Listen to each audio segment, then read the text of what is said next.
बिस्मिल्लाहिर्रहमानिर्रहीम अस्सलाम वालेकुम। बहुत ही ज़बरदस्त अपडेट्स है उन लोगों के लिए जो औरतें यूएई के अंदर नमाज मस्जिद में अदा करना चाहती थीं या शॉपिंग करने गई हैं। शारजाह ने बड़ा ऐलान कर दिया। शारजाह ने काफ़ी अरसे से औरतों के लिए जो मस्जिद में नमाज थी अदा कोरोना की वजह से भी बंद किया हुआ था, लेकिन आज इतनी ज़बरदस्त अपडेट्स ये है कि अब औरतें भी जो हैं वो मस्जिद में नमाज अदा कर सकती हैं। उनके लिए मुकम्मल तौर पे ओपन कर दिया गया है औरतों के लिए। अब शारजाह में रहने वाली औरतें अब नमाज मस्जिद में अदा कर सकती हैं। दूसरी खबर ये है कि जो लोग दुबई में रिटायर हो चुके हैं और अब वो वापस जाने की तैयारी कर रहे हैं, उनके लिए आज बहुत बड़ी खबर ये है कि शेख राशिद ने उनके लिए ख़ास परमिट जो है visa permit, retire visa permit जो है वो इशू कर दिया गया है।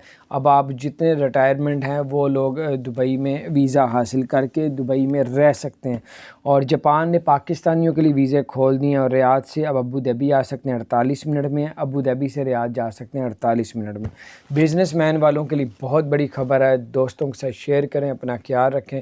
चैनल को सब्सक्राइब नहीं किया ज़रूर सब्सक्राइब कर दें, बेल आइकन प्रेस कर दें ताकि नई सी अपडेट्स आप